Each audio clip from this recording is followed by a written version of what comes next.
Hello, Secret Keepers. Tick, tick, tick. Humanity, the clock is ticking ever closer to midnight as we keep fooling around with modern science, forging perils to our very existence. Hydrogen bombs, large hadron colliders, and Tinder. These may be the harbingers of Doomsday, but we are going to attempt to turn them into fun and games on this episode of the Moth Studios Super Secret Podcast. Shh. Do you hear the ticking?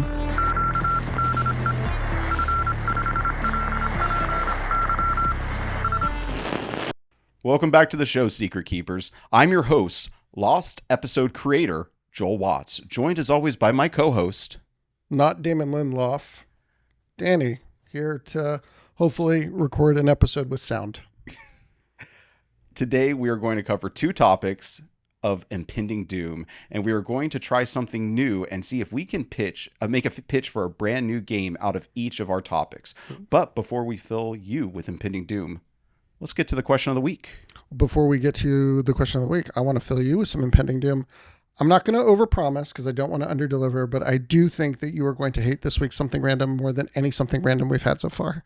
Well, folks, why don't you linger on that while we cut to a break real fast?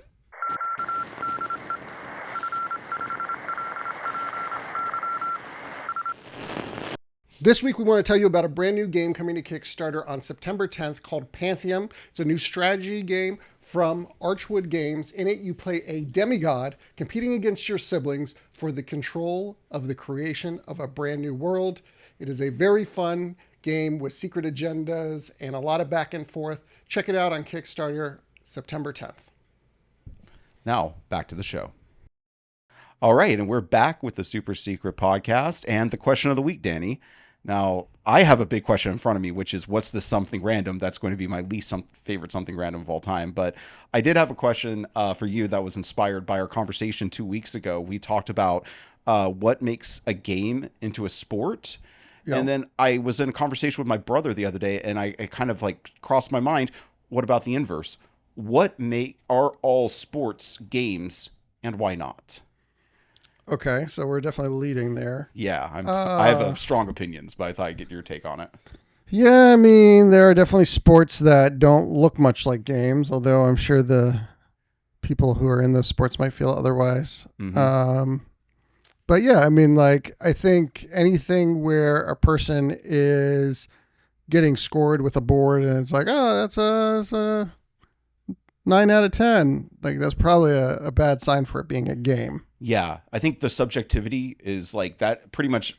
I feel like that almost instantly negates it from being a game, because I feel like a game has a clear-cut winner and loser. Like, it's not up to somebody's discretion. It is a competition. It's a competition. Don't get me wrong. Yeah, but it feels like when you have to have somebody judging from the outside, it ceases being a game.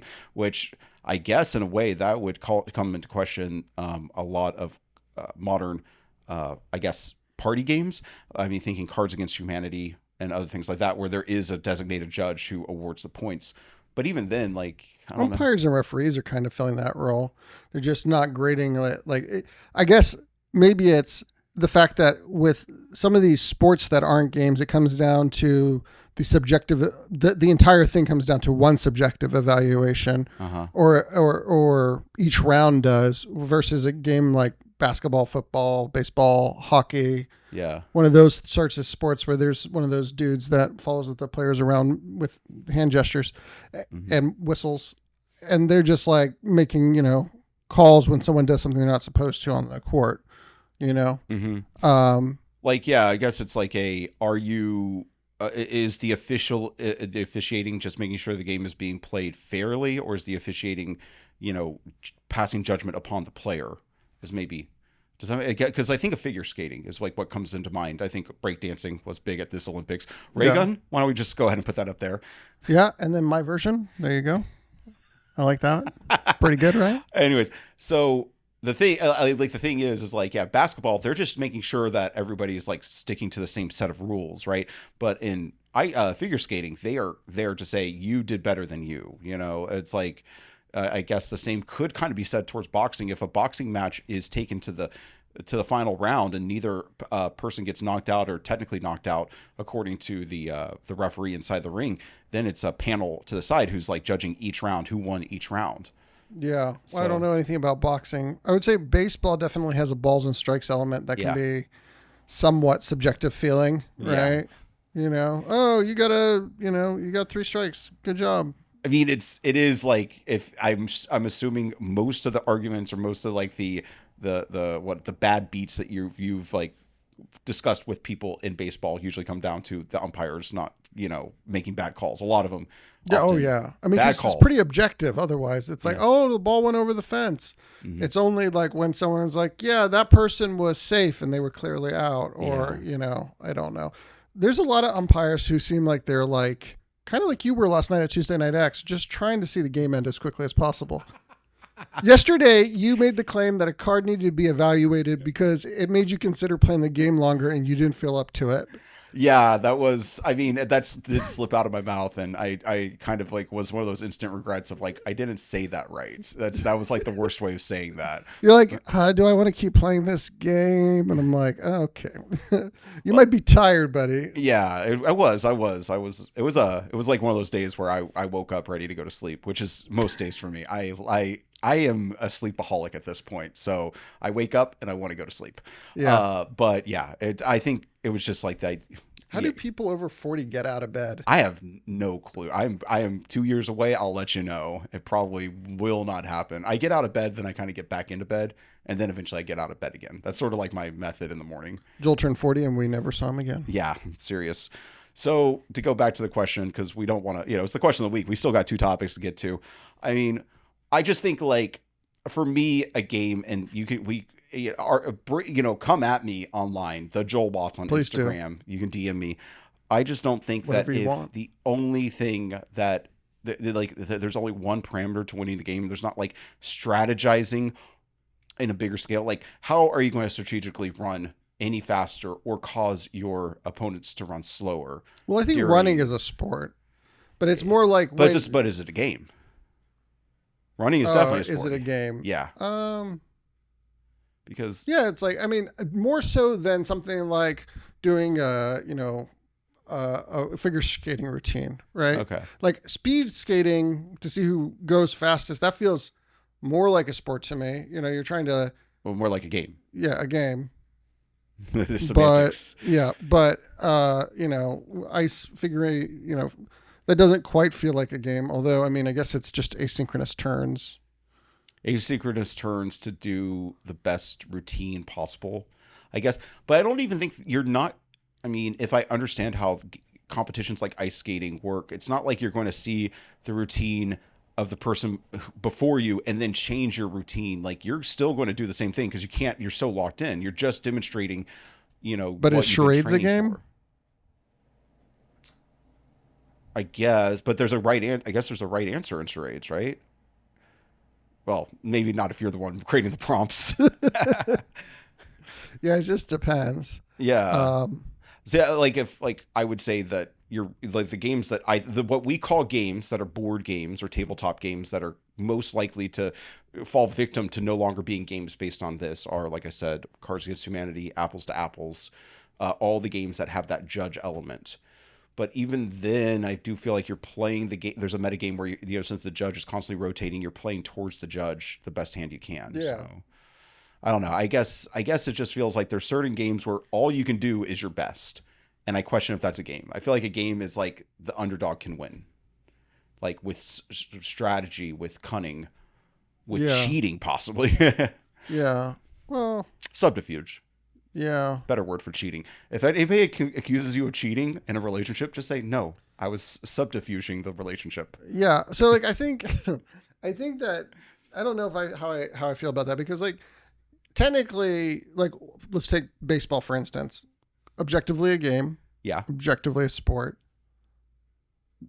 How does the underdog win a game of baseball? I would say, well, they could perform better that day. That's obviously, that would be number one. Like, it's just roll the dice. It's like the Yankees win 90% of the games against Orioles, but the Orioles happen to have a 10% game. Yep. Or there's some strategy that they implement where it's like, we don't have the best players, but we have so thoroughly studied the outcomes that we are playing the best strategy game possible, bringing the outfield in for certain batters, walking the correct batters. But you would agree that there is like a performance element where it's like on any given Sunday, I might play my best and the other team might play their worst. Yeah, I guess. And that seems applicable to me to the other sports that aren't games. Yeah. The strategy element, not so much, because you can't really be like, okay, well, they're obviously a better figure skater, but I'm going to do this strategy in my routine that is going to have any impact on their strategy. That's interesting point. Sorry, I say that again. Like, okay. So like in baseball, you might come up with a novel strategy to beat a better team. And if you catch them unawares, you could conceivably beat them just based on the strategy, even if the raw talent is there.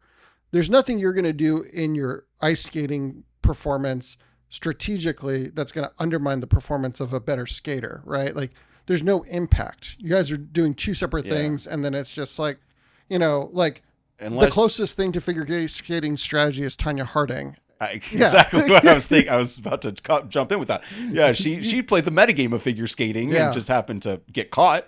But yeah, she affected the game outside of the game. But yeah, she couldn't do anything really on the ice. I guess she could have like maybe played mind games with her opponent off the ice instead of kneecap breaking games. Yeah, that was weird. Yeah, did you see I, Tonya? I did. It was a good movie. Yeah. So yeah, no, but I completely agree with you. That's why I think like you're not same thing with running. Usain Bolt could have an off day. Like his off day could be the day of the Olympics, of the Olympic Games, and an underdog could beat him.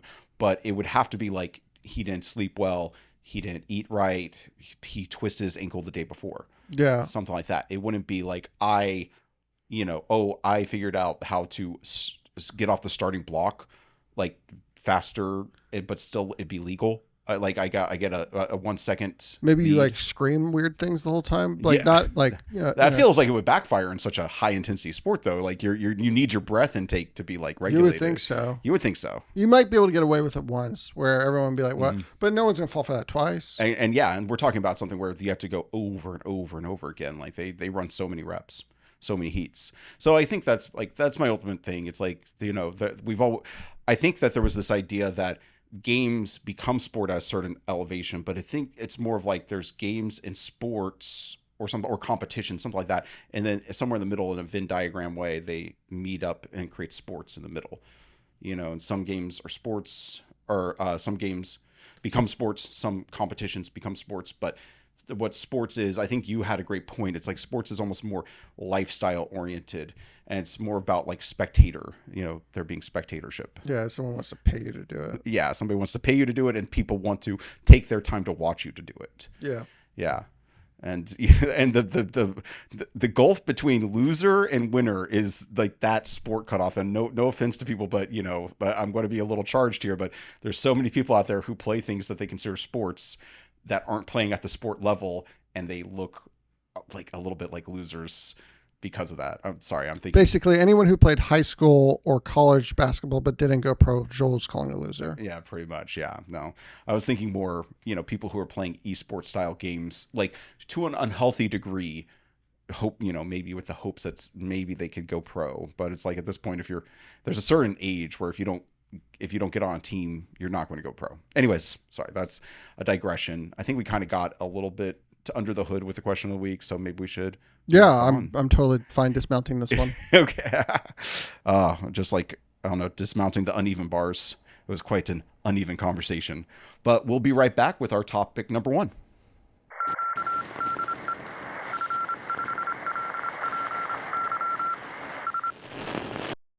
Thank you so much for tuning into the show today. And as always, we are brought to you by X Seekers of Fortune, the game that we both created. The game is live on Pledge Manager. So that means that you can buy your copy of X Seekers of Fortune through Pledge Manager. The way you would get there is you can go to Kickstarter.com, look up X Seekers of Fortune, and there will be a late pledge button. Click on that, and it'll take you to the Pledge Manager, where we still have plenty of our bundles available for you. Not only that, but you can also get any and all of the add-ons that we had initially offered during the Kickstarter. So go to Pledge Manager or to Kickstarter, look up X Seekers of Fortune and get your copy today while you can still get a discount on it, and you can still guarantee your first edition copy of the game. And what makes the first edition copy special, not only does every card in the Action X deck come with a special first edition logo stamp, but also you are going to receive a first edition booster pack. This pack will contain at least 5 cards that can go into the Action X deck right away to augment your gameplay. These cards may be available in the future, but probably never with these first edition artworks on them again. So go to Kickstarter and late pledge and get your first edition copy of the game. Now, back to the show. Welcome back, Secret Keepers. So this week, Danny and I wanted to get into what will be the first in an ongoing series of episodes on Doomsday. Doomsday. The end of the world. The world ends. Mm-hmm. So what we're going to do is use this episode to sort of introduce the concept of Doomsday. Mm-hmm. And I'm going to do that with the biggest harbinger of Doomsday that we have in the world. Harbinger, yeah. Harbinger. Yeah, perhaps. Yeah. Which is the Doomsday Clock. So, yeah. Danny, let me tell you a little story about the Doomsday Clock. I love stories. In 1947, 2 years after the detonation of 2 bombs by the United States to bring an end to the war with Japan, the Bulletin of Atomic Science is going to publish their first issue not as a newsletter, but as a magazine. This means that they will need a graphic for the magazine's cover. The co-editor of the journal, Hyman Goldsmith, asked artist Martel Langsdorff. I should have had Google pronounce these for me. Martel. We'll just dub in someone say the names correctly. Martel wasn't only a talented artist, but she was also wife to Alexander Langsford, a physicist who worked on the Manhattan Project. Because of her marriage, she was very familiar with the bomb and how atomic scientists talked about it, the urgency in their voices as they debated the new technology and the consequences that it has brought, as though they were racing against a clock. So the cover that she made was a very simplified graphic of a clock counting up to midnight, midnight representing nuclear holocaust. From then on, the clock has been maintained and updated, bringing the minutes closer and further from midnight based on global politics and technological progress.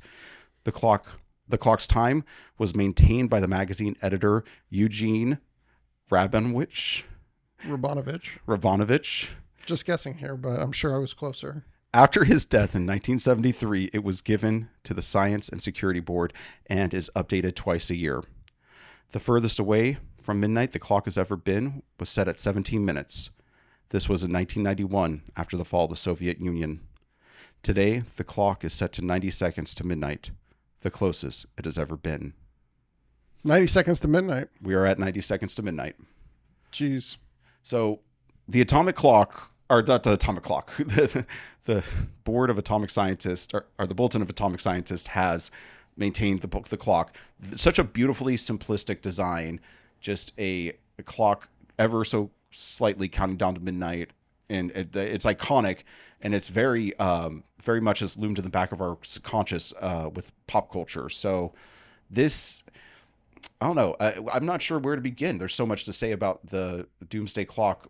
What do you think about the concept that we are counting up or down to midnight, and we're trying to avoid hitting midnight as a way of being the arbinger of, I guess, the danger of existential threat? Yeah, so I think something like nuclear apocalypse is something that it's very difficult for the ordinary person to even conceptualize. And the idea that, within 72 minutes, as we'll discuss, I'm sure, in a later episode, 5 billion people could be dead. Yeah. I think that's just something that's very hard for people to wrap their mind around. And, as it's been since the dawn of time, humans respond well to good stories, great metaphors. It helps us understand the world around us. And the clock is the perfect metaphor. We all understand what 1/4 means in terms of relative time. And, even though, this isn't strictly, a linear temporal progression, it does kind of give you some general sense of like how far away we are from something bad happening. At a scale that is unimaginable. And the fact that we're at 90 seconds right now Yeah. should be like That concerning to everyone. that kind of put a brick in my pants, if you will. Yeah, but how many people do you think are even aware that this clock is out there?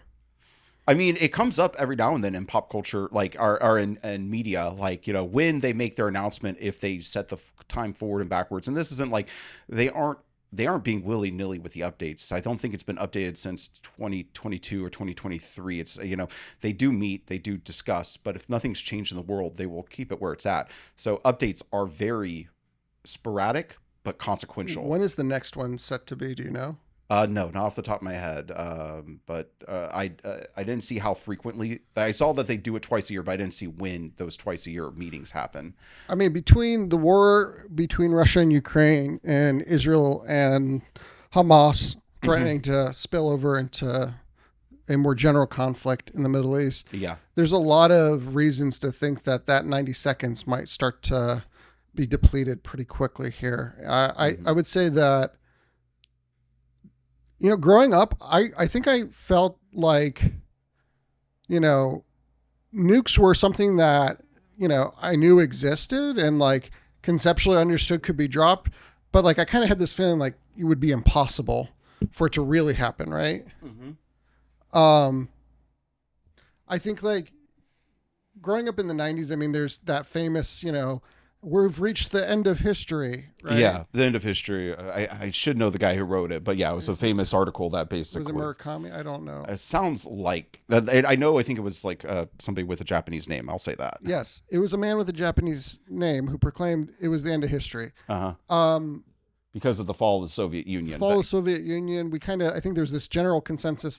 What more could happen? The United States had created a Western-based hegemony. Like we were just in for progress and peace.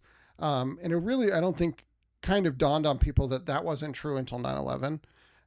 But even then, that wasn't dropping a bomb, right? Like not. Well, it was kind of, it was going underneath the traditional means of warfare for sure.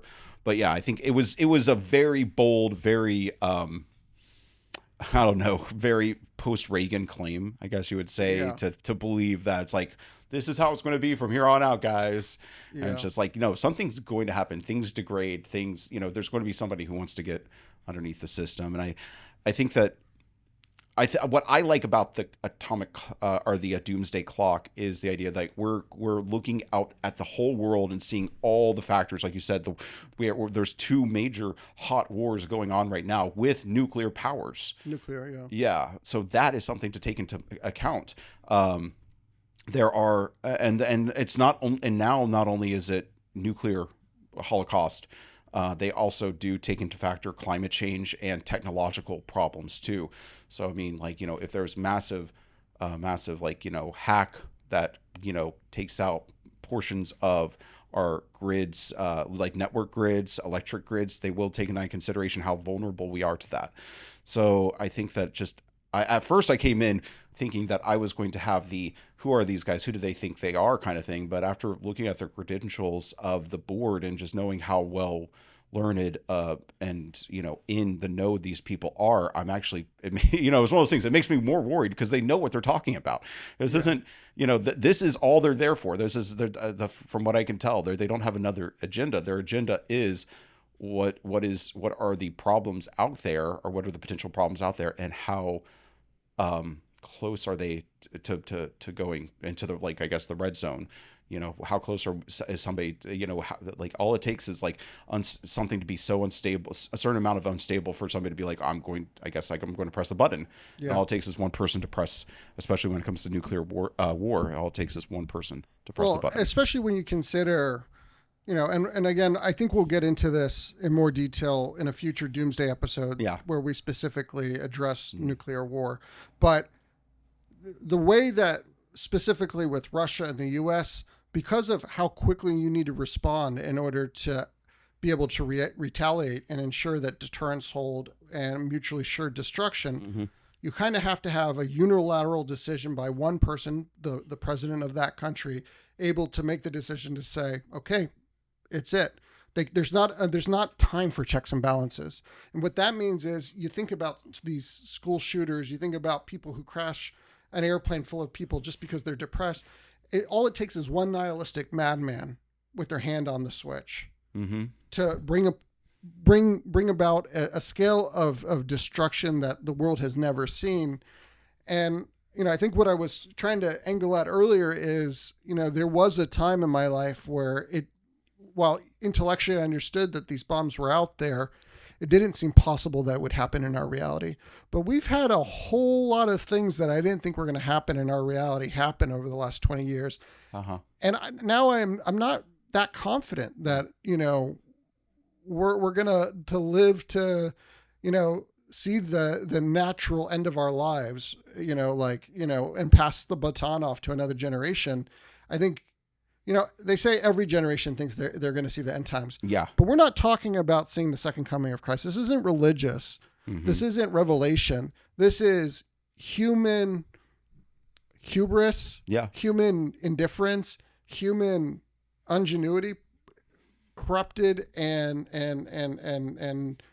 just, threatening everything that we know. And I think that we are absolutely capable of destroying ourselves.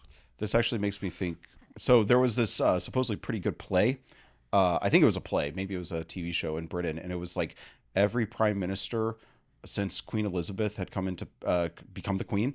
And it was like a short scene of each one of them meeting the queen, throughout history. And now I would really love to see somebody do the same concept, but with each president since, I guess, Eisenhower? Was he? Truman. Truman Was the one who dropped the bomb. I guess you would probably want to start with a cold open of Truman reacting. Maybe the famous scene of Truman complaining about Oppenheimer, feeling so guilty. Or just even learning about the Manhattan Project because he didn't even know about it. He was the vice president. That's true. So you would have something like that. Basically, that could be the cold open, and then every it's just one scene of the president being like that moment that they are given control of the nuclear football or whatever it is at the time. The briefing, that initial briefing. That would be a great play. Yeah, because think about I here, we don't want to play favorites and presidents. We're careful about how we talk about politics, but just imagine the difference between Clinton receiving it versus Trump receiving it, or George Bush. Yeah, one is way more hilarious. Yes, I mean some of the scenes. I mean that's the thing. It could one scene could be straight up a drama. One scene could be technocratic and just by the books, and another scene could be a complete farce. I would hope that the through line is that the weight of what is being spoken to them and described to them really stops them and they're dead in their tracks. Because I don't know what it would be like to wield this power.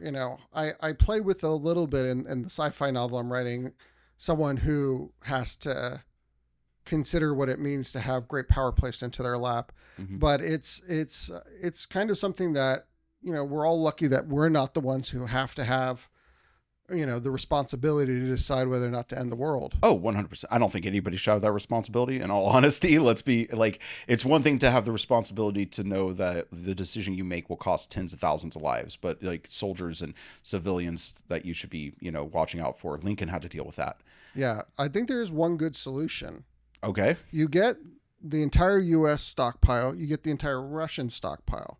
You put it all in one giant vault in the sky. Okay. Well, probably maybe several vaults in the sky, pointed at all of the countries in the world. Then you get a button, and you give them 108 minutes or something. Every 108 minutes, someone's got to push the button. If they don't, everyone dies. Okay. And that way, you make sure everyone's still alive. Because if you first strike, you're definitely going to get retaliated because there's a dead man switch. Yeah. Everyone's going to be dead. So you got to push the button. Well, that's kind of the ending of a Dr. Strangelove, or how I learned to stop worrying and love the bomb, right? Yeah, or season 2 of Lost. Season 2. I will say for the record that is not what was going on in Lost. The button was to, dissipate electromagnetic force, and once it built up too much, it was strong enough. Keep John Locke in the wheelchair. No.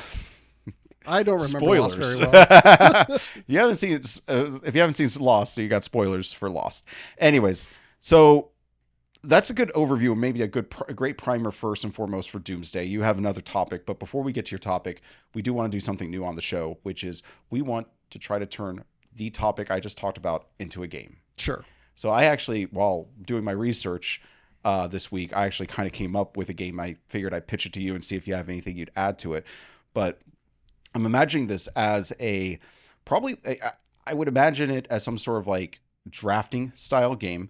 You and probably up to 4 people, maybe more, are the nuclear clock, is on the table, and you're keeping track of it. Certain cards you play will either advance it or decrease it, but you don't know who all is playing cards that are going to increase it too much or decrease it. So if at any time the nuclear clock gets to midnight, everybody loses. But until then, you can play cards to sort of make threats to maybe add a few seconds to the clock, or maybe you do things to, diplomatic things to de-escalate the clock. And each of these things gives you victory points or some sort of point system of resources, but very much like that game that we played, Seventh Wonder. Like the point system has enough variability and I'm not going to say this word correctly. Obfuscation. Yes, thank you. To make it to where you can't like just look down at the table and tell who's in the lead. Like maybe even to the point where based on the objective cards that are played at the beginning, maybe that will cause certain resources to be worth more, and you're not sure what exactly is going to be worth what by the end of the game. So basically, like I'm imagining it as a game where everybody takes simultaneous turns. So you'd like draft a card from your hand, but then you instantly reveal it with everybody at the end of the turn. And what you reveal will tick up or tick down the clock and give you resources or take resources away from one of your rivals. So it's kind of like a game of world politics. But since just like in world politics, you don't really know what the other people are doing, you have to make decisions without that knowledge. So let me sharpen this up, because I think there's an interesting concept here. So yeah, basically you have this idea where you have this doomsday clock. If the clock reaches midnight, everyone loses. Yes. And I think the way you would have to play this is similar to Seven Wonders. You've got discrete phases, right? Uh-huh. Like maybe there's 3 rounds, each representing a decade. You have to survive 3 decades or something like that. Yeah. And the idea is you're trying to get the maximum score you can. However, you have to balance getting that clock not to hit midnight because you're going to lose otherwise. And so then it's a question. Now, the problem with a game like this is there's always the person who reads the room as I'm losing, so I'm going to blow up the world. Yeah. Because if I'm not winning, nobody's winning. Yeah. I think that's like the thing that you'd probably have to balance for. You'd probably have to make it to where no one player putting their thumb on the scale could like tick it up that quickly.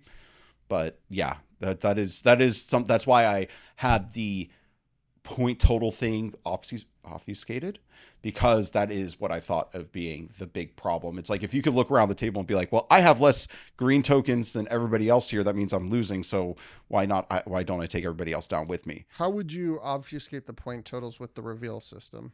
That's something that we'd have to obviously figure out and play. I think it would be like you possibly you don't know what each thing is worth by the end of the game. Like maybe like it's revealed at the end of the game, like, oh, military might is actually worth the most here, or something to that effect. I think we're getting down to the point where it's like it comes down to the practicality, and we'd have to build it out to really start understanding that aspect of it. But that's what I was thinking as my first approach. Have you had any thoughts about like how to best hide who's winning without it being like feeling like, well, what am I playing for? So I think like part of the thing is that in order for the game to be interesting, there has to be a situation where you can accumulate certain types of cards, but like the relative point value has to do with like the full array of what your cards are. Meaning like you can Mahjong. Potentially. I don't know much about Mahjong except that it's played with dominoes. Yes. Well, domino-like pieces. Dominoes. Okay.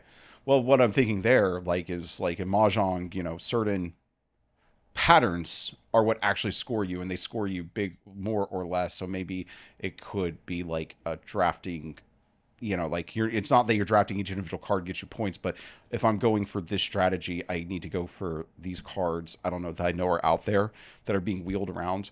This definitely comes like, which is cool because I want to make a Mahjong-esque game at some point in my life, but this is definitely like where it's like, this sounds like a good idea, but we'd have to practice, try it out. Yeah, I mean, I think there would need to be a clever design where, or bridge. We could just say bridge, right? Yeah, like,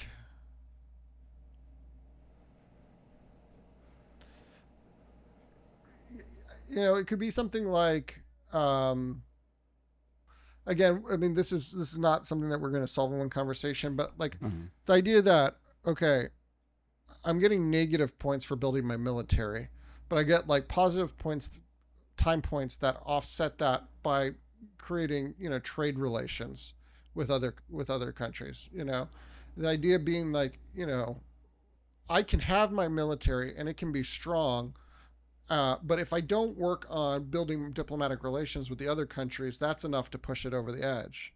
You know what I mean? So everyone's like incentivized to get what they need to get as many points, because maybe military is a lot of points, or maybe, capturing certain resources are going to net you a lot of points, but other people want the oil fields. So you have to do something. You're going to have other cards that you're drafting to offset that so that you can keep these point totals.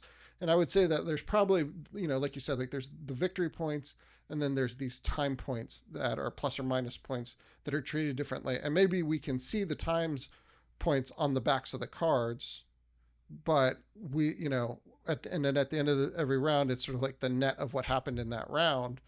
But, you don't know exactly what's on the front face of that card. That's an interesting concept, because we haven't really seen a game where, like, often we talk about how the back of cards have to be the same. Like there was a big discussion in X Seekers of Fortune. What will we make the back of the cards? Because it might have to be the same back from the first set all the way through. If we make 15 sets, 20 sets, look at Magic the Gathering. So, but the idea of like the back of the card actually is a tell in the game. It's like you can tell that your opponent is putting something down that's a threat. It's like negative time, or it's counting the clock up. So that they're doing something that's a negative threat. But what exactly does that mean to you or the other people at the table? And then you can also keep track. It's like, okay, guys, we all have put up way too much time on the clock. We need to start pulling cards that take it away. Otherwise, we're going to lose at the end of this round. The other factor that I think we should consider, and this probably wouldn't work well in the 1-versus-1 version of the game, somebody sandbagging because they know they're losing isn't as big of a factor. So the other factor, if say a 4-player game, if one of the players is sandbagging in this game, I think it would make sense for everybody to be able to negotiate together and say, we're going to blow you away. We're blowing you away. We're not going to go to midnight because, we're not going to have you force us to midnight. We're going to take you off the table. The problem is with mutually assured destruction is that there is no option like that. So, I mean, you can do that to a small player. Like we could get rid of North Korea, perhaps, but it will still be consequences to be paid. There'll be we're not getting K-pop anymore if we get rid of North Korea. Yeah, hundreds of millions of people will die. It may not be billions of people if North Korea goes down, but you're still going to have mass destruction, devastation, and so, I don't know. I would say it's a game that I'm interested in developing further. Yeah. I would say in terms of how far away I think it is to being ready to play test, I would say it's, maybe 15 minutes to midnight.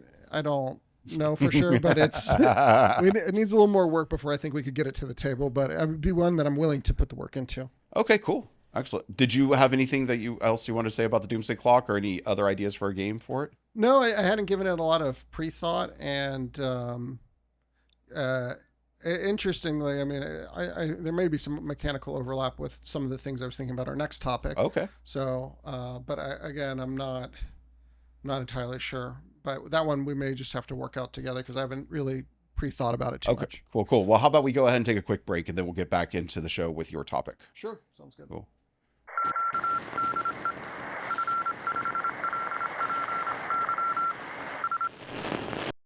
Hey, Secret Keepers, if you want to get in on more secrets about the Super Secret Podcast, why don't you go over to patreon.com and look up Megamoth Studios. There, you can subscribe to our Patreon for, look, Winston's excited about it too. So you can subscribe to our Patreon for free right now. And we actually have something to entice you over there. As we alluded to last week, we now have our first official Lost episode. What made it Lost?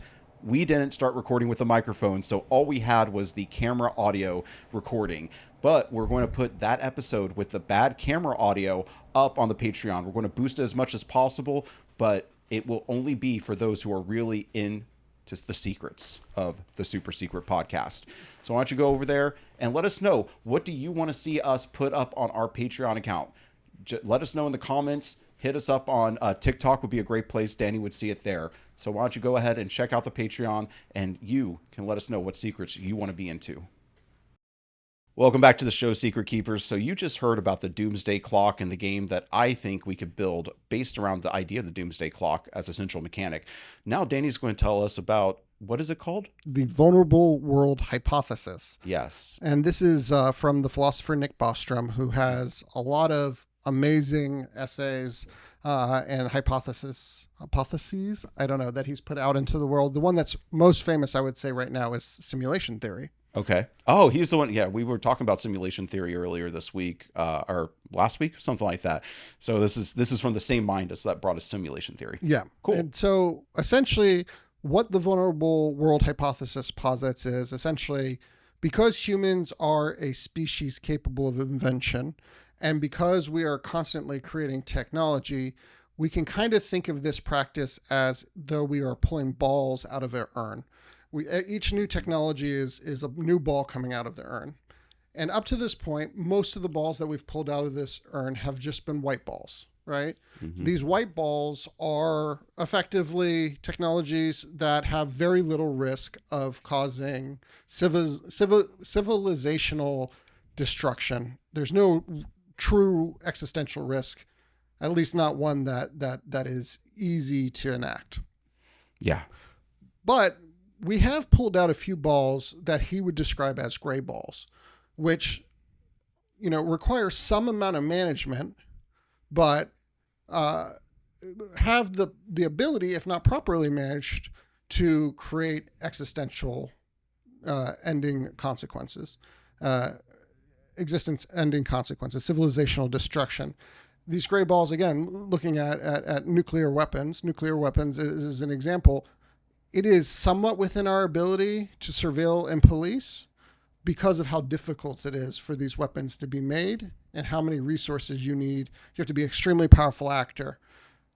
But what the Vulnerable World Hypothesis posits is there may exist black balls in that urn that are much, much more harder to contain. Yeah. And make our world vulnerable. Mm-hmm. And he breaks down these black balls into 4 different types. And we're going to talk a little bit about what those types are.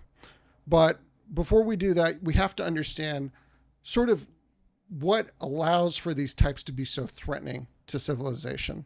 Mm-hmm. And he has what he calls, and I'm going to have difficulty pronouncing this one, although I know I can do it. It's just whether or not my brain will click properly. I understand. The semi-anarchic default condition. Okay, but explain what that is. Okay. I think I could ascertain if I sat here and talked long enough, but you could just tell me directly. I would love to see you try to ascertain. Wait, okay, well, let's see. Say it again. Semi-anarchic default condition. Okay, semi-anarchic default condition to me says, yeah, guys, we have all of these rules, all of this like structure, everything like that. But at the end of the day, humans are the people in the chairs of power and in the chairs of responsibility. Thus, a human with the right whims can go anarchic. It could be could just go against the system and cause havoc. One person, one cog in the machine goes out of whack, the entire system goes out of whack. So I would say it's the idea that at the end of the day, it all comes down to humanity, and humans have that in them. Yeah, I think like a good way of thinking about it is you have a spectrum between anarchy and totalitarianism, complete control versus no control. Semi-anarchic is in the middle. There's some amount of anarchic principle impulse in society. We have some amount of control, but we don't have enough for certain technologies. Is basically the takeaway. I'm going to pause at this. This could be its own whole other conversation. But thinking of it like that and what I just said, it feels to me like we are always infinitely, or not infinitely, but we are always so much closer to anarchy than we are to total control.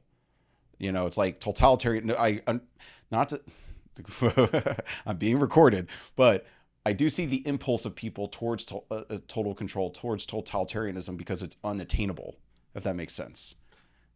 Yeah, I don't know how unattainable it is in principle. I think that it's extremely difficult to attain, but perhaps with the right technology, it is obtainable. And I think that the vulnerable world hypothesis maybe pushes, surprisingly, maybe for some, in the direction of saying that, maybe more control is going to be needed if we're going to continue to technologically advance. But the semi-anarchic default condition has sort of three defining features. One, it's a limited capacity for preventative policing. Okay. There's no minority report here. If someone wants to go do something in their garage, it's kind of hard for us to know at this point. And especially if it could be any garage in the world, not just in the US. Yeah. There's a very limited capacity for global consensus, global governance. Very difficult to get China, the US, Russia, India, Pakistan, everyone on the same page to do the same things. There's still too much strife in the world. So faced with certain existential threats, I mean, there used to be a time in my life where I thought, when the aliens come, we're all going to band together as humanity and we're going to say, we're here to fight back and we're going to unite. Today we celebrate our Independence Day. Yeah, but then we met coronavirus and that didn't happen. Yeah, that might as well have been an alien threat. So it was close to it. And then again, the last thing is kind of what you posited, which is diverse motivations. There's a lot of different types of people in this world. There's a lot of different cognitive configurations, a lot of different behavioral types. People come at the world different ways, and some people are willing to do things that make no sense to the rest of us. Some people want to see what would happen if they detonated a bomb, just to see what would happen. What is that saying in The Dark Knight that Alfred, the story he tells?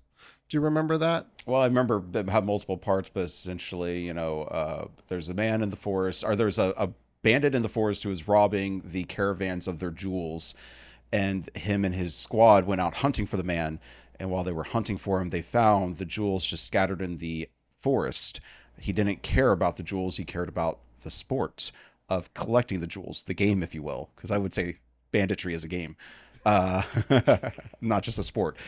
But ultimately, the way they caught him was they burnt the forest down. Yeah. And I think his takeaway was, some people can't be reasoned with. Some people just want to watch the world burn, right? Correct. That was his way of explaining to Bruce Wayne who he believed the Joker was in terms of his psychological makeup. Yeah, exactly. Yeah. Somebody who just wants to see the world burn. Their motivation is destruction. It's Alfred, or not Alfred, but the Alex the Droog, if you will. Somebody who just wants to create chaos and anarchy. They don't have an end goal in mind. They just want to be as powerful as they can be, to wreak havoc as long as possible before the world catches up with them.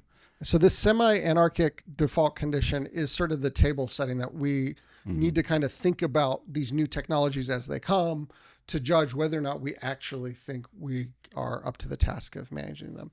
So there are, as I mentioned, 4 different types of vulnerabilities that he classifies in this paper, the vulnerable world hypothesis Bostrom does. And so type 1 is what we would call easy nukes. And so he invites us to engage in this thought experiment where he says, okay, imagine that we have nuclear weapons just the way that, that they are in terms of their destructiveness. However, instead of needing highly enriched uranium and all this technology and hundreds of people and resources and everything, you can figure it out with like a piece of glass and a battery and, some other easily accessible thing. Like anyone could do it in an afternoon by themselves. How likely would it be that we would actually be able to stop civilizational destruction if Joel could create a nuke in his kitchen on any given Sunday, Like the I think he calls it the apocalyptic residual. Like there's just almost no world in which, because like think about it, anyone who wanted to shoot up a school would just nuke a city. Yeah, exactly. Even if like 0.0001% of the population would do this, that would still mean millions of people who would be setting off nukes all across the world. And even if they're small nukes, that's still going to be like, a quarter of a city decimated and the rest of it uninhabitable. Yeah, exactly. And goes further saying like, if this knowledge was preserved in some way and civilization ended, but then started up again, as soon as they had the components, someone would do it again, Yeah. And then if the knowledge was completely lost, as soon as the science was rediscovered, it would happen again. Yeah. So it's a very difficult thing to contain. And so that's the example of a type 1.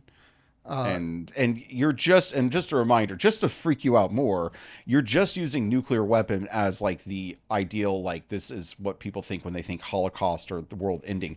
But we could be talking about some other technology that we don't have yet. An EMP in the middle of Houston, Texas would be just catastrophic for the world in multiple ways, because this is a major port of transportation for the United States in and out, right? And a major energy producer, major producer of plastics and other vital, materials that we rely on. So just don't just like let your imagination go wild. This isn't just nuclear weapons we're talking about here. This is any consumer grade mass destruction.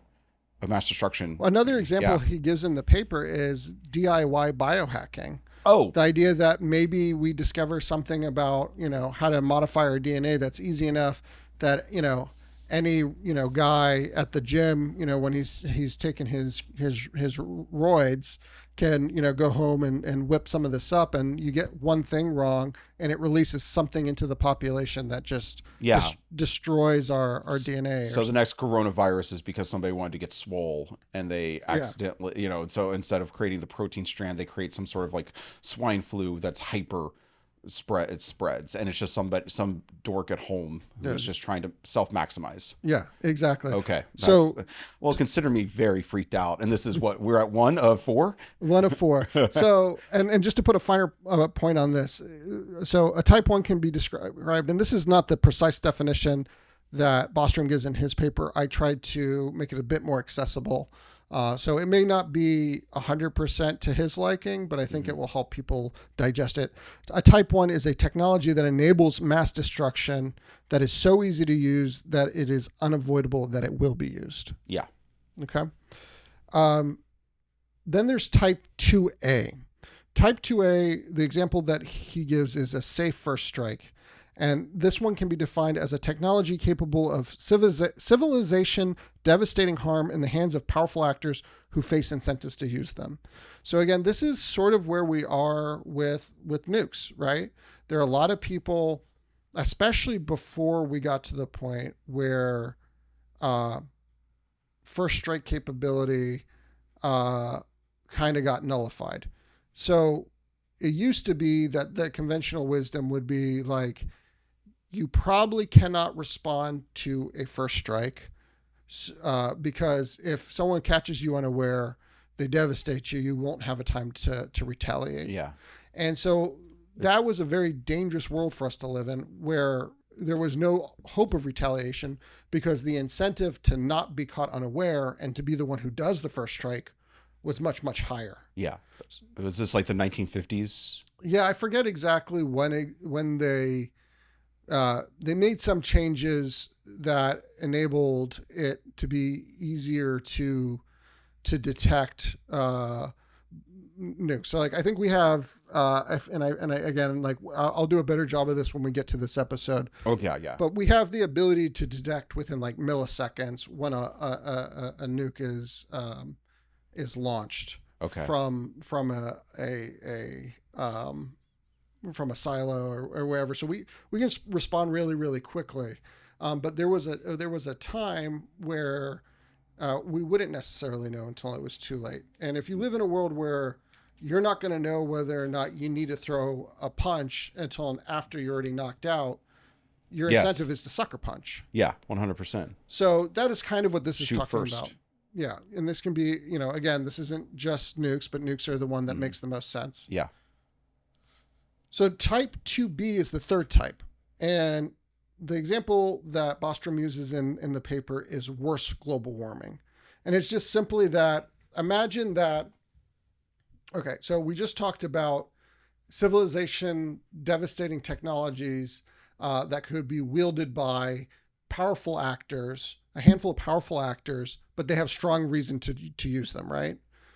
This third type, worse global warming, is, okay, what if it wasn't that there was any one technology in and of itself that was going to deliver a knockout punch, but that there was just some really, like global warming, let's say the temperature would rise much faster, the consequences would be much worse than they are. Yeah. And just our current behaviors would cause them. Having a bunch of people, a lot of different actors taking actions that slightly degrade the civilization is another type of threat. So like the idea that we're all doing this little innocuous thing, a good example might be a pandemic, right? Like, especially now that there's so much animosity around how people are asked to behave during a pandemic. And maybe that changes if people are like throwing up their blood and eyeballs in the street or something, right? Yeah, yeah. I think I do think that a lot of the animosity came from like this lack of awareness of how bad it was, and people thinking, I don't know, people It lacked viscera. Yeah, there was even though if you hear stories about how people died from COVID, you wouldn't think so, but it wasn't like in the streets. Right. So, in a case like that, it's like if you do nothing to slow the spread, and it is something where, maybe you don't recognize right away, but in like 6 months after you've contracted this, your body liquefies. Yeah. Or you become sterile. Yeah, something. Because talk about it'd be slower, but in relative to the humanity's time on Earth, it'd be pretty fast if almost everybody on the planet was unable to reproduce. Like we'd be died out. We would die out within 80 years, pretty much. And so the sharpen up definition for this one is a technology that a great many actors are incentivized to use, which is slightly damaging, but the cumulative effect results in civilization devastating harm. So again, it's just, the global warming example is if global warming was much worse than it was, much more immediate. The consequences more dire, and us just with our normal consumption patterns kept pushing us towards this effect, us, using single-use water bottles, whatever it was, driving cars. If those consequences had a more immediate and direct and consequential impact on the worsening of global warming, it would be very difficult to avoid. Okay. The fourth type is type 0. Yes. This is the one that he gives the example, Castle Bravissimo. And so type 0 is a fun one. It is a technology that has a hidden risk that when used, it will result in civilizational devastation. Yes. So a good example of this, again, going back to story time, let's go back to the Manhattan Project.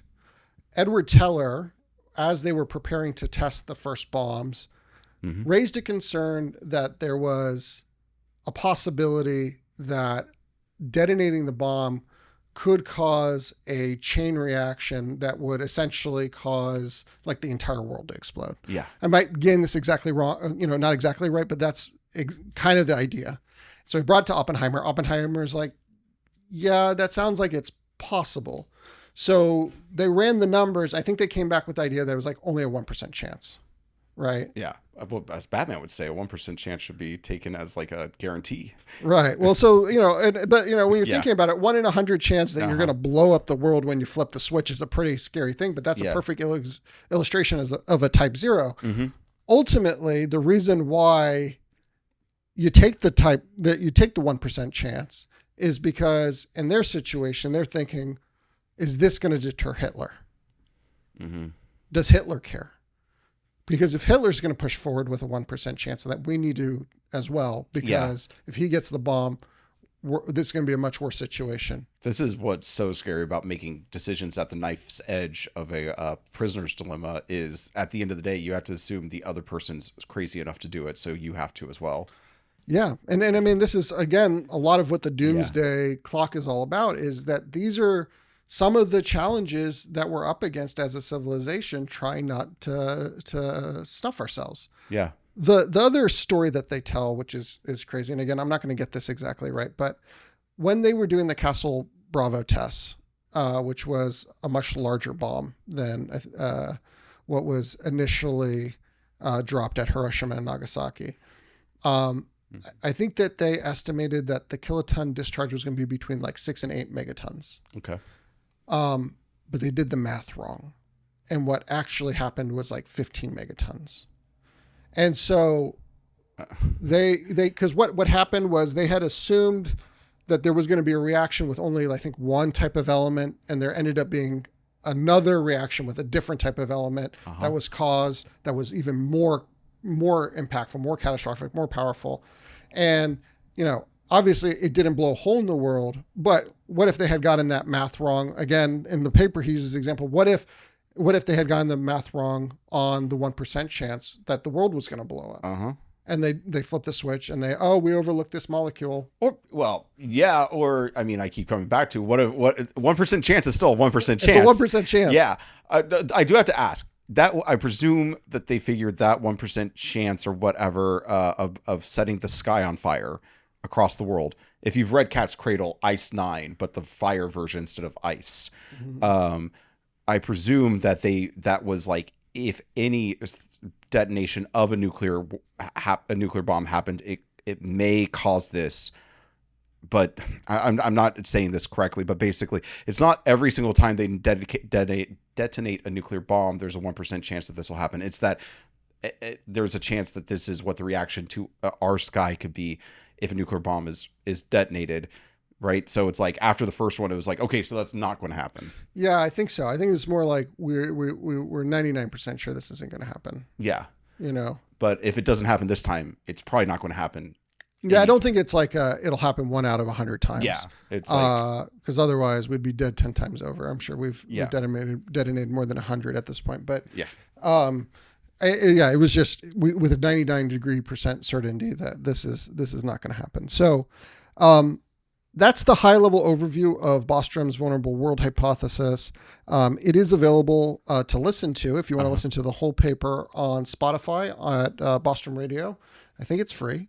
And you can also find the paper for free online as well in PDF format.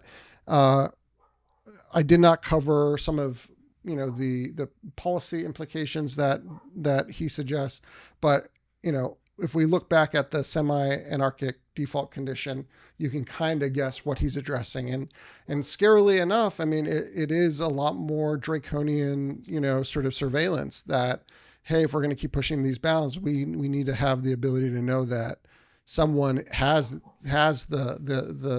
opportunity to create a quote unquote easy nuke or something like that. I don't think there's anything that you can do short of just stopping civilizational advancement that completely negates the risk of a type 0. There's always the chance that you did the math wrong. And the Large Hadron Collider, I brought that up earlier. Yeah. That is the perfect example of like a type 0 event. They turned the switch. They were trying to make this great strive in science. Those molecules hit each other. They rip tear in space-time, creating a black hole here on Earth that we instantly get sucked into. Nobody, instantly go into blackness for everybody here on Earth. Yep.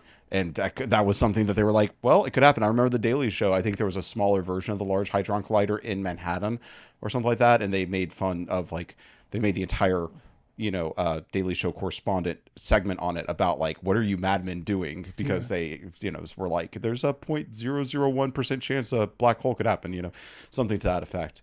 But I mean, it's like we joke about it, but we joke about it because it's a reality that sits in the back of our head and makes us anxious, and we make jokes about what we're anxious about.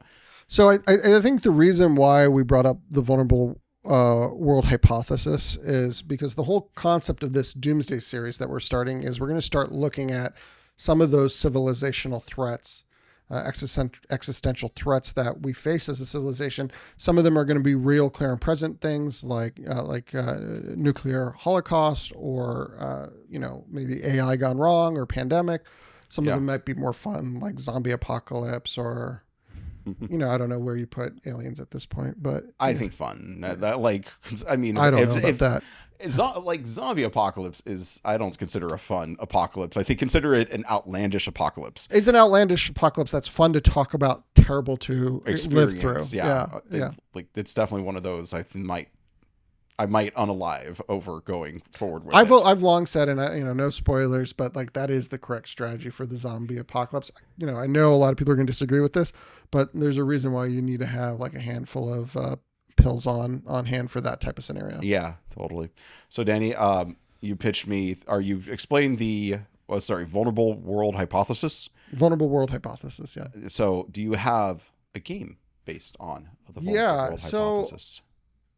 I don't know 100%. So it was like, I think that the idea of having sort of an urn is really interesting, and that every round you're pulling things out of the urn that may be getting you points, or may be causing you to lose points, or causing you to lose the game. And the idea is that there's some amount of mitigating action that you're trying to take, so that if you pull certain technologies out or whatever, you have governance in place to handle it. Mm-hmm. So you're not guaranteed to die, because I think that it's not really fun if there's just you lose the game ball, right? Mm-hmm. I was starting to think about that. I actually have some more fun ways to apply that, maybe for party games, where oh, that could be fun. It's like what's a black ball concept? What's going to ruin this party? Addressing the problem with most party games, where it's like somebody's going to, if somebody gets really offended or has a bad time, then the entire party mood shifts. Maybe no, you chose the black ball. You got to play spin the bottle with the cat. Oh my God, Winston. Yeah, he's not going to like that. But there's something there. There's definitely a concept there that I enjoy, like the idea of and we're going to get into it here in just a moment, but the idea of maybe you pull a gray ball, but you can utilize the technology of the gray ball to help prevent a future black ball. But the gray ball will still have its negative consequences, because some would say, and obviously I wouldn't be surprised if I nearly bite my tongue saying this. I wouldn't be surprised if in 40 to 60 years we get a security document cleared that proves that all the surveillance state stuff that we are so paranoid about actually stopped multiple terrorist attacks. Probably. Probably did do that. The question is, mm-hmm. Is there threats out there that we're not aware of that you just have to have that level of surveillance, or is this just a massive overreach? Because the thing is and again, I hate to bring it back to The Dark Knight, but it's a great movie. Yeah. Morgan Freeman's character, Lucius Fox, has this major ethical issue over creating a surveillance apparatus that allows Batman to really see into the private lives of all these people, but it was deemed a necessary evil in order to get to the Joker. And the question is, are those technologies that are active in our world, which there almost certainly are, being wielded by people as ethical and as well-minded for society as Lucius Fox? And I think the answer is probably not. Yeah, a lot of those people are probably closer to the Joker himself. Well, one can only hope not. But we can only hope not. Anyway, if you liked us talking about this glib topic, glib's not the right term here, grim topic. Grim. Yeah.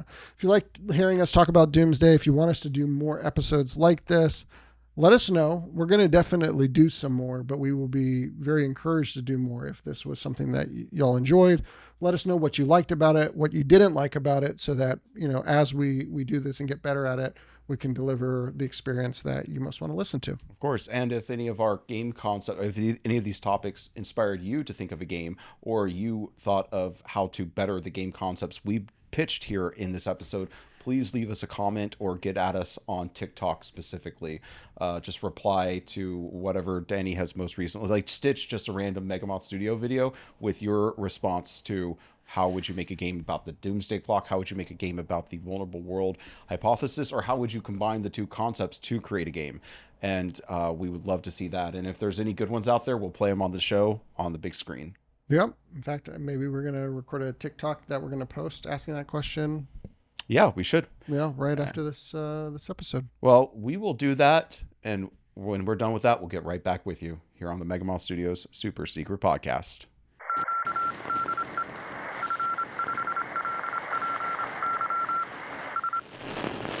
All right. So if you are thinking about backing X Seekers of Fortune for a pre-order, there is one very cool thing that you can do when you are adding on extra stuff to your order. And one of those things is the Digger's Dugout Special. Yes. And what is the Digger's Dugout Special, you might ask? It is a full game at a discount of Ins and Outcasts. Now, Ins and Outcasts is a great game that was made by our friend Andy Netzel. And like Pretzel. Andy Netzel. Yeah. He had a co-designer on it, but their name is escaping me. But certainly if you go to their website and check it out. But the game is finally available in the United States. You can absolutely check it out. We have it, like I said, on sale on the pre-order for X Seekers of Fortune on discount. You can get a special discount, or it's going to be available soon in retail. But I think if you follow Game Changing Designs or go to their website, you can learn more about how you can get a copy of the game. But like I said, if you want a way to order it right now, go to the X Seekers of Fortune pre-order page and you can add it on. It is a fantastic game. Yeah. So just to give you an idea, do you want to tell them a little bit how it's played? I was waiting for it. I love the game. It's so Ins and Outcast. It's a great pairing with X Seekers of Fortune, because in X Seekers of Fortune, you go out and you get treasure. Well, Ins and Outcast, it's when all the adventuring has happened and you come back to the tavern to divvy up that treasure, and you get to play. You get dealt out, or you get to choose a hero style card that gives you special abilities. In your way, your goal is to be the one who ends up with the most treasure. You know, to take a little bit more off the top than everybody else, and you're going to have special abilities to be able to do that. Yep. So once you come back from adventure and it's time to check out the loot and divvy up the rewards, Ins and Outcast is just the game to do that. It is super fun. You are going to have a lot of back and forth with the people you're playing the game with, a lot of next leveling. It's definitely a game where you're playing the other players. Yes. Because the entire game is about trying to read people and sequence your cards so that you're the one who scoops up the most riches in the end. So highly recommend it. And I mean, I think the fact that we're offering a pre-sale to bundle it with our game, that's a full-throated endorsement. We endorse Ins and Outcasts. It's a great game. Yes. Well, Danny, I hope that people take advantage of that, but we should get back to the show. Let's get back to the show. Welcome back to the show, folks. I'm here with my co-host, Danny. We've discovered two apocalyptic measurement tools that people much smarter than us have deposited, and that one inspired a game today. As you know, we usually have the 8 to rate lightning round, overrated or underrated. Sweet. This one, I'm kind of taking a turn on it. 8 to rate, white ball or gray ball edition. Okay, cool. So you get the idea, like I'm going to give you a concept of technology or a concept that has come into the world. You tell us, is that a white ball? Was it just good for us? Or was it a gray ball? Did it have some negative consequences? We assume none of these are black balls, but we could be wrong. Only time will tell. Only time will tell. Let's do this. Yeah, and for the people at home who might have been paying attention, this was my homework to do, and I realized during the episode that I hadn't done it, so I was typing away at this list. I was curious about it. He was over there. I was like, oh man, I'm really not delivering this well. Yeah, I felt very rude. I felt like, Will, please edit, like just cut in closer to Danny while I'm on my phone.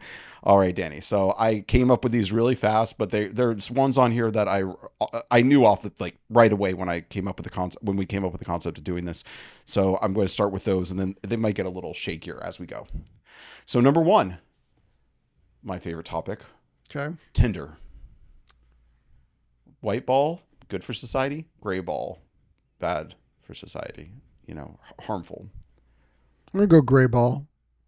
I think, I mean, like, Tinder in particular is not a very well calibrated dating app. Even the good ones have quite a bit challenging them. And Tinder just seems like it's trying to breed a new STD. So I'm going to go gray ball on this one. I would completely agree with you. It could end up being a black ball. It's just I'd love to know that, like, what undid humanity in the end was a dating app. It could, yeah, very well. I mean, because you're pushing against one of our biggest like primordial like senses. The need for reproduction, the need for attention, all these things. That's like going to our deep psyche, and you're gamifying it for what purpose? Yeah. I mean, that we could get into studies, but this is not the place. But let's go ahead. So let's broaden that. Let's open the aperture on just Tinder. The smartphone. I would say the iPhone, since the iPhone is technically was the first like modern smartphone, but I don't want the Android boys coming after me. Yeah. I mean, again, I think that this is a gray ball technology. I mean, the amount of attention that it has sucked out of the world and the consequences of that. I mean, it's not hard to imagine that somebody who's got a really important responsibility somewhere, like pushing that button that needs to be pushed every 108 minutes, is distracted watching YouTube shorts. Yeah, it's probably for the best that they landed on that island in 2004. Oh yeah, they'd be screwed. I know. They didn't even have a flip phone, I bet. Okay. Going a little bit further back in time, it's been around for a while, but the combustible engine. It's a gray ball. I mean, it's manageable, but I mean, it definitely has led to pollution, which is, capable of causing, expedited climate change, which would be problematic. I don't think it's civilization ending more than likely, but it is probably civilization dampening at the very least. And it does require some amount of management. Also, I think there is like often an unmeasured factor of like, the fact that we can go places so much faster than we used to be able to, like, causes you to think differently about the entire world, which is it's a mixed bag. It's like, well, now I can live half the state away from my family and still see them. Right? Yeah. But I can also get troops, deep into enemy territory overnight, if done correctly, things like that. I just think like this, it changed the velocity of our bodies, which changed the way that we think about how the world is shaped. So I don't know. There's something definitely there. This I feel like I just filled this up with gray balls. Number 5, AI. I mean, yeah, it's the verdict's out on whether it's a black ball. Yeah, that's I true. mean, the verdict really is out because we talked about easy nukes. Yeah. We talked about worse global warming. We've got type 1 and type 2. Type 2B, you even have type 2A there where it's governance, right? So type 1, imagine that, it just becomes easy enough using lower level AI to generate something that can create, some sort of, pandemic or some sort of, virus that spreads across computers that just ends all of our infrastructure, whatever it be. So you have an easy nuke type 1 situation there. Type 2A, you imagine it. There's an arms race to create, very similar to when we had nuclear weapons to begin with. This idea that maybe once you get them, the correct idea is just to administer a first strike so nobody else can get them and secure your position of safety and supremacy. We're almost certainly going to see something like that with AI, especially once we start to see what the lower versions of it are capable of. And again, something like worse climate change could be possible, where just the amount of compute that society wants creates conditions where we start devastating our environment to try to create more computronium. I think is a term that's used again in another Bostrom. Computronium, is that the idea of like computer power as like a currency or like a resource? I think so. Yeah, like it's probably when people criticize crypto, that's a big thing they go to, is like it's like the processing power that's required to do transactions is so immense that it creates like a big CO2 footprint, right? Yeah, or carbon footprint. And then type 0 would just be if AGI wakes up and is like, okay, well, we're not going to deal with these meat bags anymore. But yeah, my guess is that I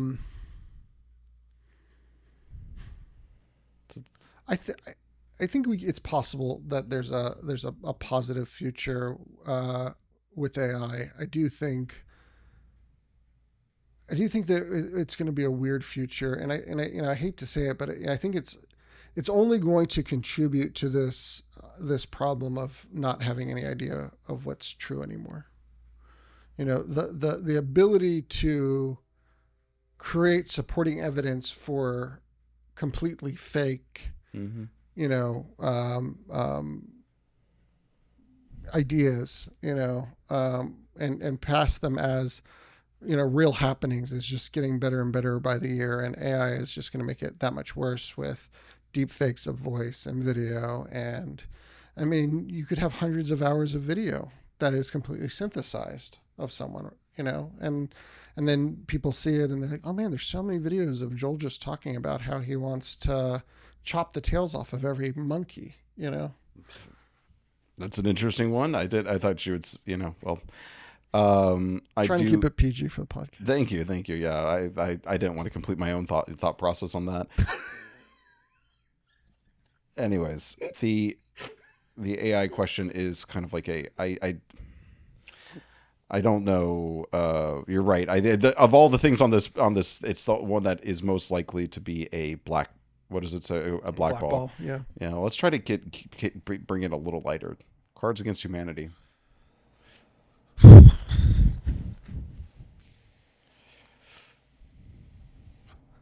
I mean, look, if you are on Board Game TikTok, you know that suggesting to play Cards Against Humanity with to the wrong person on the wrong day could lead to some pretty dire consequences, especially if they have access to the nuclear football. Oh yeah. So I think we have to say it's a gray ball. Yeah. Don't ask Biden to play. Yeah. Oh gosh. Yeah. I would completely agree with you there. Number 7. What are we playing again? We're just having ice cream, sir. Okay. Number 7. This is, a little bit lighter, but it was considered a great Satan in America for quite a few generations. Rock and roll. I think rock and roll is probably white ball. I mean, human expression, art. Mm-hmm. I mean, I don't think that rock and roll is going to end the world in any meaningful way. I mean, I could probably come up with one if you put a gun to my head and said dance monkey, but yeah, because we have to remember it has to be a gray. It has to be leaning towards ending the world, right? Yeah, like if anything, rock and roll has united the world. Yeah, and it's got to be somewhat difficult to manage. So yeah, which I mean, it seems like they can be a little difficult to manage, those rock stars, but they're probably not like. But not in terms of managing the existential threat. Yeah, that's true. I don't think Ozzy Osbourne's going to be setting off a nuke anytime soon. Yeah. Okay. I think this is the last one. I haven't kept count. I might have skipped one. 24-hour news. Yeah, I think that is a gray ball. I think it is because, I think what we've seen with algorithms is that they just seek to achieve a desired result.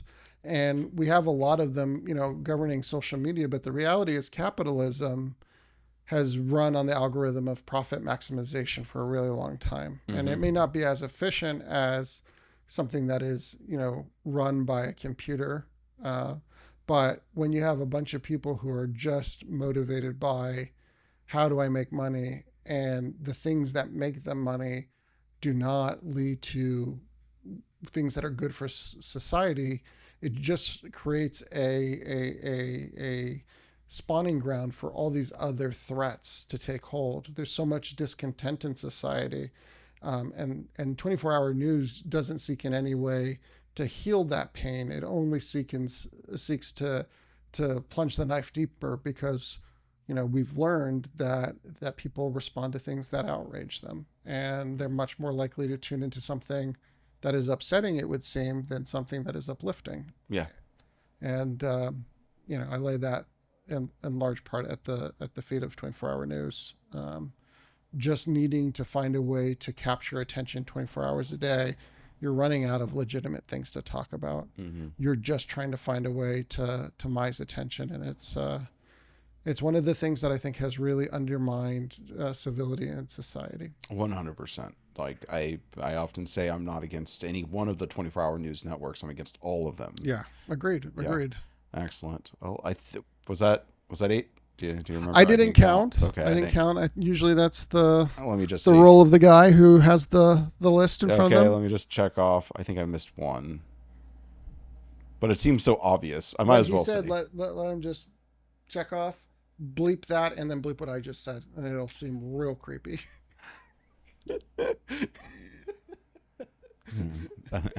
It's not a team sport. At least outside of college. I'll look away. Yeah.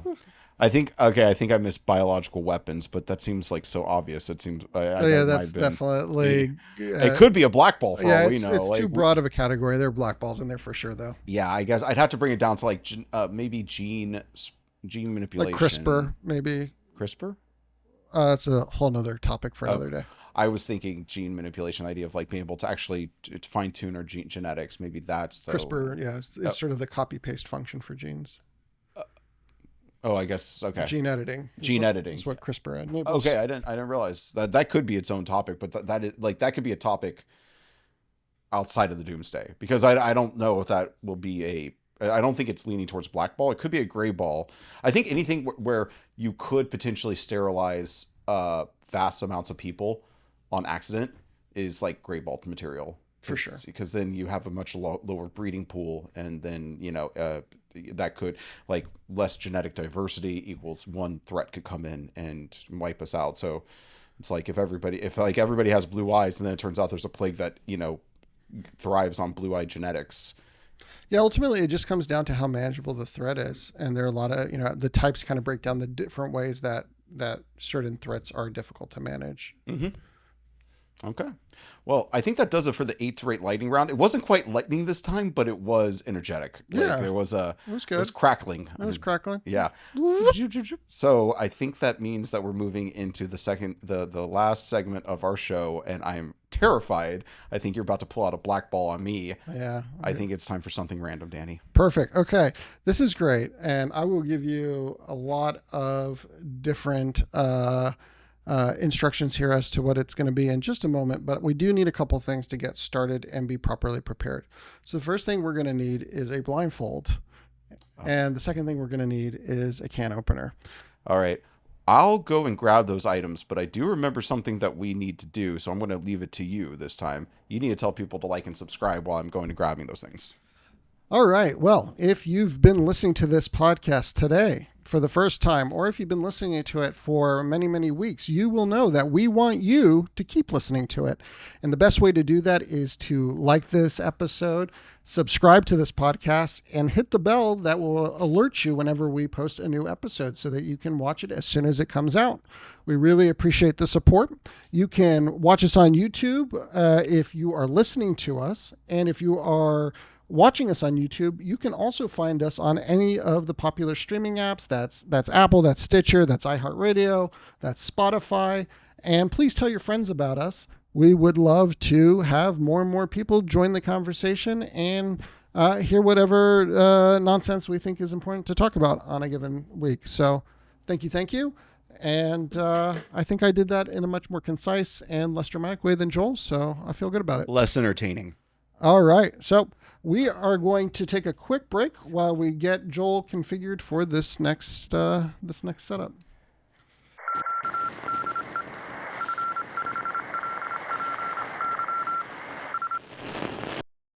Ah, yes. I see it within you. It starts with a subtle urge.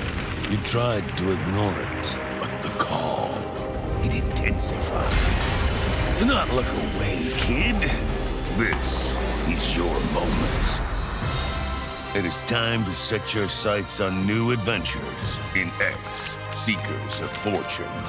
A quintessential two-player strategy card game filled to the brim with mystical challenges and unpredictable twists. As fortune seekers, race to claim 5 adventures by assembling the necessary leads to fulfill your quests. But who said it would be that simple? Throughout your quest, you and your rival will unearth ancient sites, perform staggering feats, and discover powerful relics for use in noble or ruthless ways. As you gather more experience, you will discover crafty combinations that will save your hide or sabotage the competition, leaving you with the prize. Remember, the line between a legendary explorer and a mere footnote in history is drawn by knowing when to press forwards or when it is time for cunning manipulations. It is time to answer the call. X marks the spot. Set forth and seek your fortune.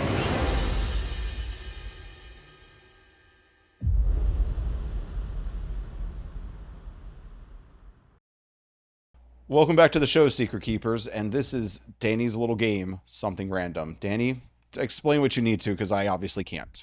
Okay, so as you know, I care a lot about you.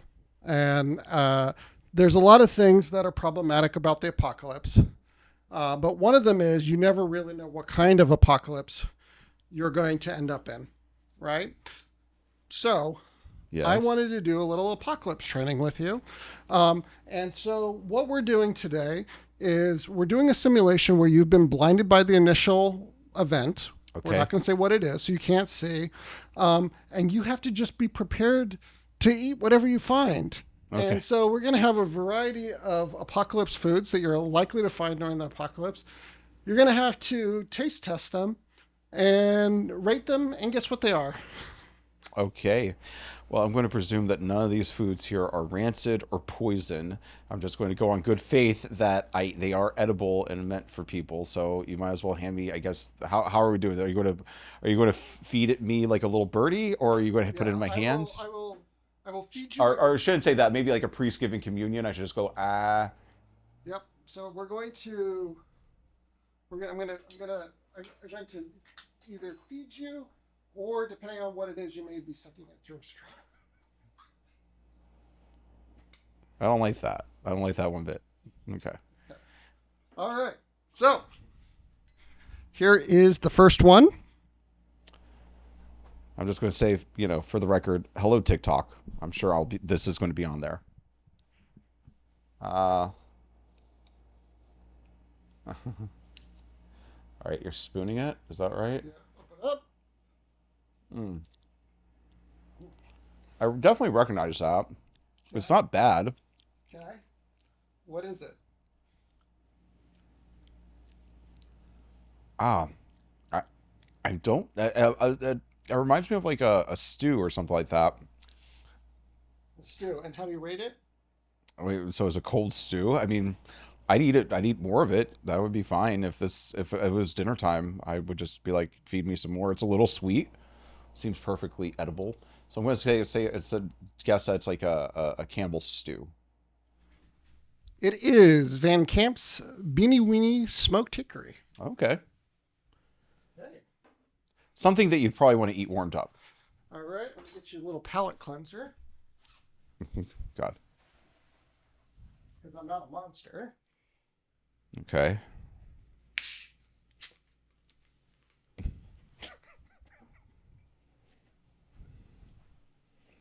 You laughing this much doesn't inspire confidence. I mean, it came from a can.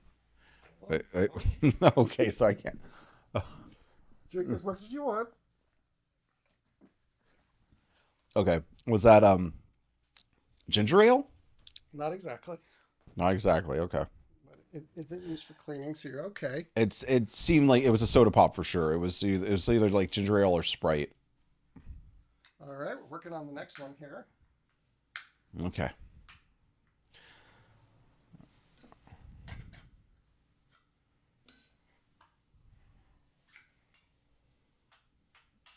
Folks at home, I mean, if you're a listener to this, just remember I'm fully blindfolded. I cannot see. All I can hear is these sounds that Dana's here making. So, just you're actually like, this might actually be the best audio experience that the show has offered before. Yeah, and remember, there are lots and lots of things that are terrifying about the apocalypse, and some of it is that you can't see. You can only hear. All right, here we go. Open up. I mean, it seems like it's either corned beef or Spam. I'm going to say corned beef. Okay, how do you rate it? Yet again, like, okay, out of 10. Well, What was the last one? Out of 10. in post-apocalypse terms, like I guess the last one would have been like, I mean, in the post-apocalypse, these were all B10 because they're edible and they're calories. But I would say if I'm getting a little, it's like I like this a little better. I would say this is like kind of a 7. The last one, maybe a 5. It's like I could have taken it or left it. You like this one better? Yeah.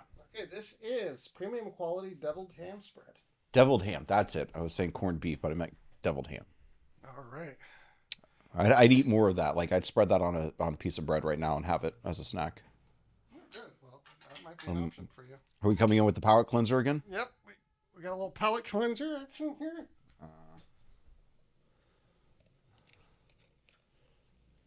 There you go.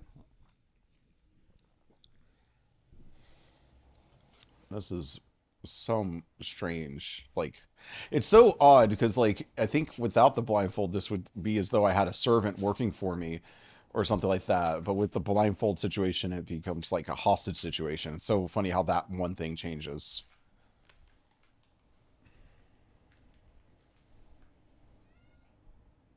Winston. Protect me, Winston. Sick him.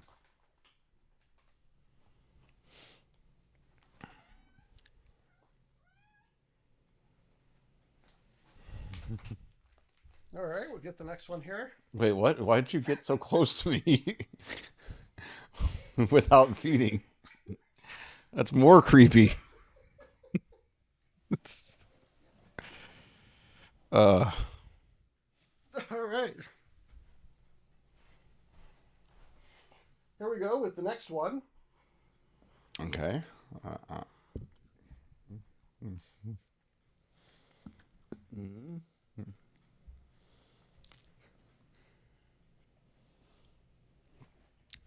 Whatever that is, I don't care for it much. It tastes way too salty. It tastes like, I don't know, like pastified meat is what I would describe it as. So I'd be like some sort of turkey paste. Turkey paste, and what are you going to give it? I'm going to give that a 3 out of 10. 3 out of 10? Yeah. Okay. That was cream celery soup. Cream celery soup. Okay.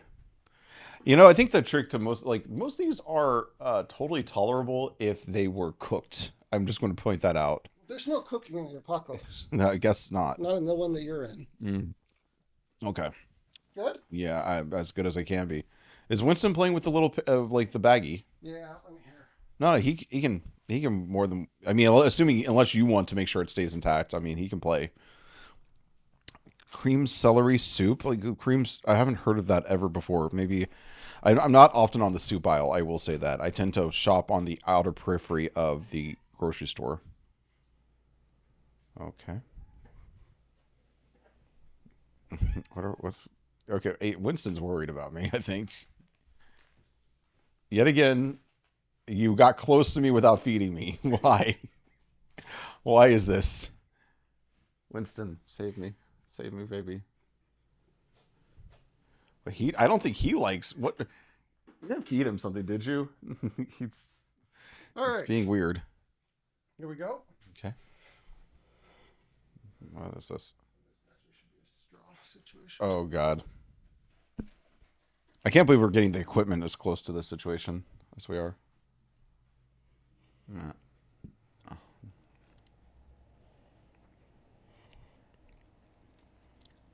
There was like a kick of like some sort of like Tabasco in there. Like, it's familiar, but I don't know what it is at all. How do you rate it? 4, I guess 4. It is Sandwich Original Sloppy Joe Sauce. Oh, God. Yeah.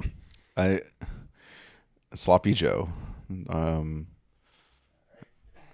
Just to get me an idea, how many more am I going through? There's 2 more. 2 more. Okay, I can do that. Your palate cleanser.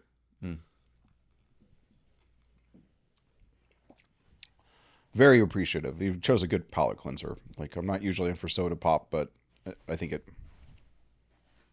definitely helps right now.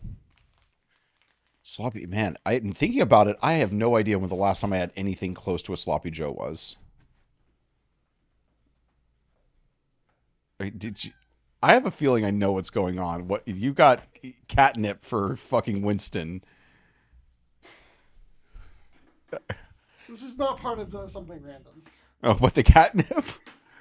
Winston, are you high as hell right now? You know, my boy has never been nipped. I've never indulged him. Kind of rude on my part. Probably the straw situation. I don't like the straw situations. Winston.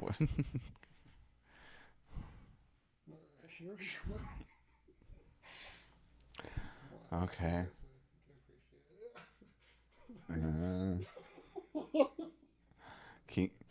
I don't like the smell already. I just got a little whiff. Yeah, okay.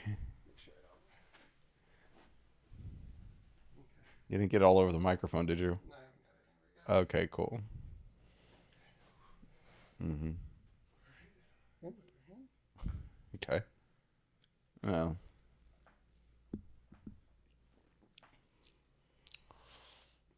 I know that taste. It's did you just have me drink tuna fish oil? Not exactly. Okay.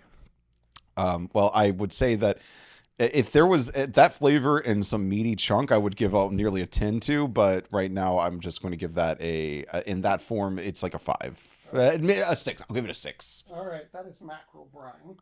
Mackerel brine. Okay. Well, good to know that I like the taste of mackerel brine. Here you go. A power cleanser. Mm-hmm.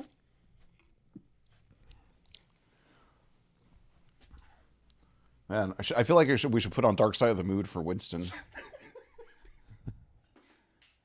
Okay, one more. Mm-hmm.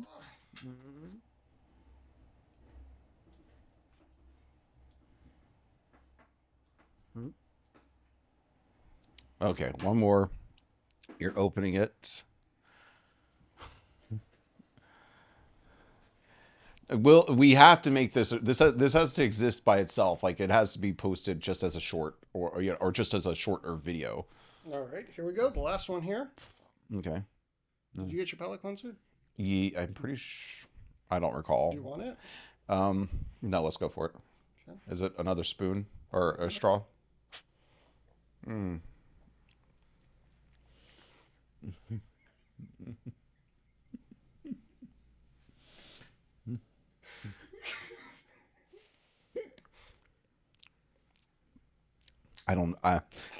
Beefy. It tastes. If you were to tell me that was like thickened beef broth or something like that, I'd go for it. But I don't want to do that again. It was freaked me out coming up the straw. You could feel it coming towards my face, and I just don't. I don't like that without knowing what it is. But I would say that it tasted okay. I mean, I'd rank it like at an 8. The taste, the flavor was an 8. I would continue to eat it. It's just like the experience of being blindfolded. Do you want more? No, I don't want more. I got enough. I would say it's I don't know. It's a hamburger soup or something. It is Liberty's Country Sausage Gravy. You might as well have told me that I ate my family member or something like that. That's just disgusting. All right. Are we? All right. Well, you are well trained. You survived your first training for the apocalypse. There will be more. I'm not going to be looking forward to the Doomsday episodes anymore. But I appreciate you doing this. This really does feel like a video from the dark web now. And yeah, thanks to everyone for tuning in. All right. Well, should I just go ahead and wrap it up right here, right now? Yeah, go for it. All right, folks. Thank you so much for listening to the Megamoth Studios Super Secret Podcast. I have been your host, Joel Watts. As always, I'd like to thank my co-host, Danny Ayub. Well, I'm not as inclined to thank him right now. I am kind of upset with him for putting me through this. But I would like to thank Danny for providing such entertainment and putting me through such an interesting situation. And as always, you must start somewhere, so why not here? Edited by William Wymore, theme music by James Holden.